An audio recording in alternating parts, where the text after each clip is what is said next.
Hey guys, in this video, I'm going to invite you along as I go out and shop for wood that I'm going to use in my hollow slash solid body guitar build. So let's get this show on the road.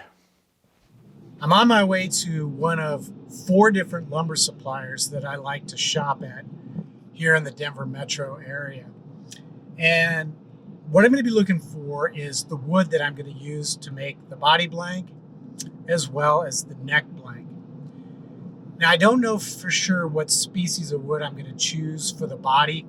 I know that for the neck, I'm going to be using maple, hopefully hard maple, hopefully quarter sawn hard maple, although that's a long shot. Quarter sawn wood is not very common, and it can be difficult to source that. So what I need for the neck is maple boards that are going to be 5 inches wide, 30 inches long, and 8/4 thick, which is Lumberyard parlance for 2 inches, but in reality it's like 1 7/8 inches thick. That's what I'll use for the neck. Now I know that with the Gibson ES335 hollow body guitars, the necks are usually mahogany, and I've used mahogany in the past for guitar necks, but I much prefer maple.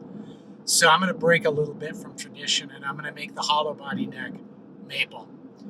Now for the bodies, I haven't decided. It's either going to be, I'm going to take a look at it at least, mahogany and alder. Now as far as mahogany is concerned, I'm going to look at either Honduran mahogany, which is also known as genuine mahogany, or African mahogany. I really don't have a preference for either one. I'll whichever one they have available in the sizes that I need, I'm fine with. But I'm also going to consider alder. And the reason is this blank for the body needs to be 18 inches wide and 22 inches in length. Now, as far as the length is concerned, that's not an issue. The boards that I'm going to be looking at are probably going to be 8 feet or longer in length.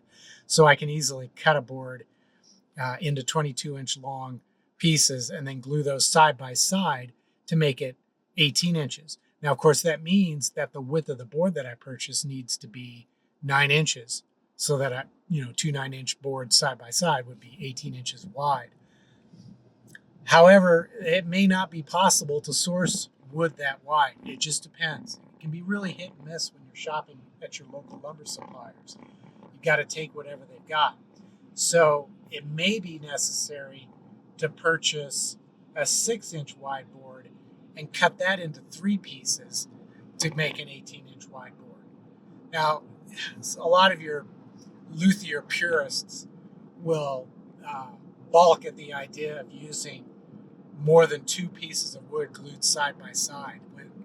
When you start using 3 pieces glued side by side, they tend to feel like that's going to have a negative impact on the resonance of the wood, because instead of having just one glue seam running up the center, you've got 2 or 3 glue seams running through the length of the body. In my experience, I've never had an issue with that. I've never noticed a difference in resonance based on the number of pieces of wood that you glue together. However, if you're going to sell a guitar and the buyer can see that it's going to be, or that it was made from 3 separate pieces glued together, that could pose an issue for them, and it could bring down the value of the guitar. But also, because I'm making a hollow body with part of this blank, I'm a little bit concerned that 3 pieces glued together isn't going to be as strong as just having 2 pieces glued together. I could be totally wrong with that, but it's one of those things where if I'm concerned about it, then a customer would probably be concerned about it as well. So I'm going to shoot for just a 9-inch wide board. Hopefully that's what I can find. Whether it's going to be mahogany or alder, we'll see. Now, of course, there's other species like poplar or ash, which specifically with ash, I prefer to use swamp ash because it's much lighter in weight. Now, swamp ash isn't a species of tree. It's any kind of an ash tree that grows in a really wet environment, such as a swamp.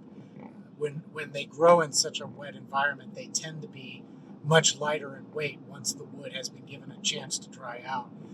But regular ash that grows in a non-wet environment, it looks exactly like swamp ash, but it's much, much heavier.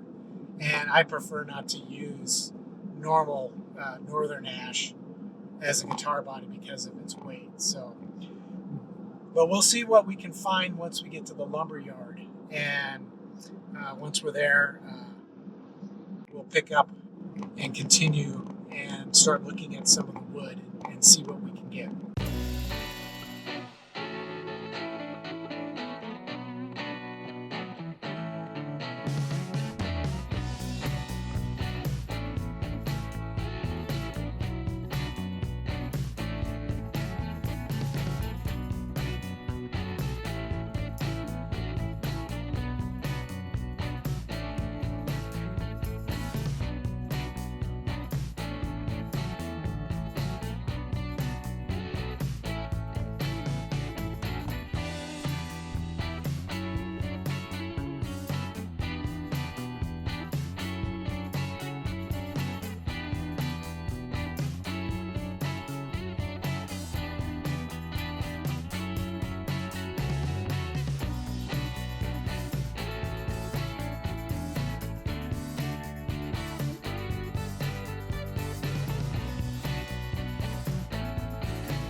Hey guys, if you're enjoying this video, I would encourage you to click the thumbs up button down below. Do it right now. It's a great way to show my channel's support, and it doesn't cost you anything. But if you'd like to take your support to the next level, you can visit my eGuitar Plans web store or my Highland Guitars merch store. There's links in the description below. And any purchase you make there is going to help support this channel so that I can keep making guitar building videos and sharing my knowledge and experience with you.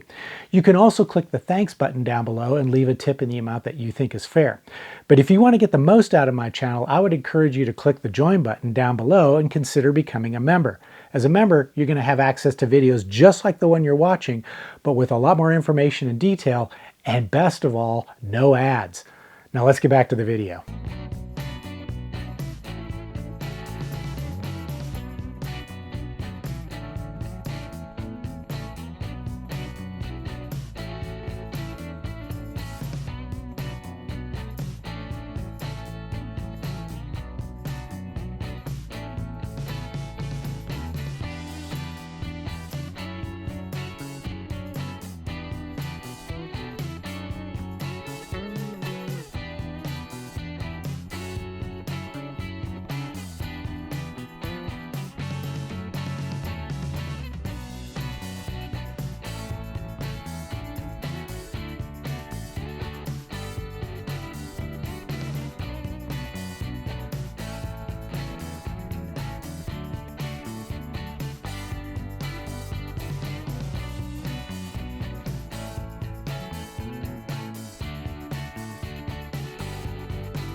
So this is all the wood that I have purchased for the solid body / hollow body guitar building project.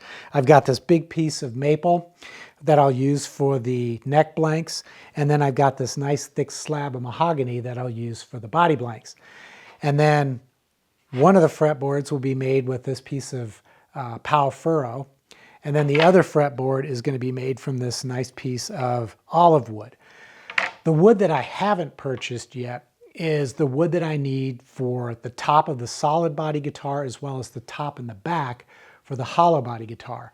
And the reason I haven't purchased those yet is because I need to think about how I'm going to process those boards. And what I'm looking to purchase is either a highly figured wood or a wood that has a really nice grain pattern, because those the tops especially are going to be the most visible parts of the guitar. So I want a really nice looking piece of wood for that. And what I'm going to have to do is pay a visit to several of my local lumber suppliers and see what I can find in terms of a figured wood or a wood that has a really nice grain pattern. We're talking probably a maple or possibly a walnut. We'll just have to see. But that's something I'll talk about in the next video in this series. But speaking of processing, I think that's probably the biggest takeaway you can get from this episode. And that is, if you purchase boards the way I did, these big long, these are 8-foot long boards, you can actually save yourself a considerable amount of money when it comes to purchasing the wood that you need for your neck blanks and your body blanks, even your fretboard blanks. Let me give you an example. This big slab of maple cost $60. When I process this into the neck blanks, I'll be able to get 3 neck blanks from this board. That means I spent $20 per blank. When you think about it, that's incredibly cheap. Especially when you consider the fact that these blanks are just under 2 inches thick. I challenge you to try to find a neck blank that's almost 2 inches thick for $20. It's not going to happen. The same is true with this big mahogany blank. I should be able to get 3 bodies out of this big slab. And I paid $90 for this board. So that means if I can get 3 body blanks out of this board, they're $30 per blank. Try to find a mahogany body blank that's almost 2 inches thick for $30. Like the neck blank, it ain't gonna happen. That's very, very cheap. When you look at most body blanks that have already been cut and joined and glued together and then planed, you're talking anywhere from $75 to $150, maybe even more. It just depends on who you're buying it from. But in this case, because I can process it myself, I'm only going to be spending $30. Yeah, I should consider my time that it takes to do this, but the time is minimal and it's time that I enjoy spending, so I don't factor it into the cost. But obviously you need to have the right equipment to be able to do this. Also, if you're only making one guitar, it may not make sense to buy an 8-foot long piece of maple. So I think in those situations, it warrants purchasing a blank that's already been prepared for you. But just be aware you're going to spend more money. And if you do have the equipment, if you've got a table saw, if you've got a joiner and a planer, by all means, do whatever you can to purchase these big long boards and process it yourself, because you will save a tremendous amount of money.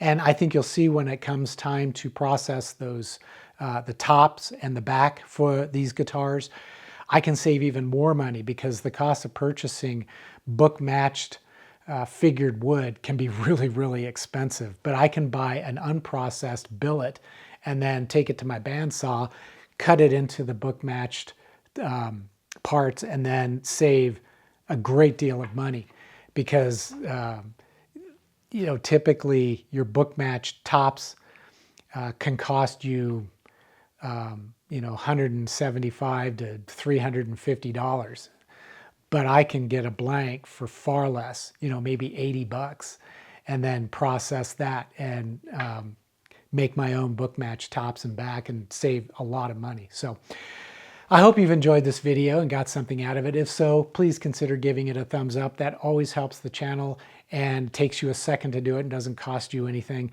And of course, if you want to take your support to the next level, you can do some of the things that I mentioned earlier, and that is to visit eguitarplans.com or my Highline Guitars merch store. There's links in the description below. You can click the thanks button, and you can also click the join button and become a member, which is going to allow you to watch the members only versions of my videos, which include a lot more information and detail and don't have any ads in them. So at any rate, until the next episode, as always, take care, stay safe, and I hope you'll be back for more guitar building videos.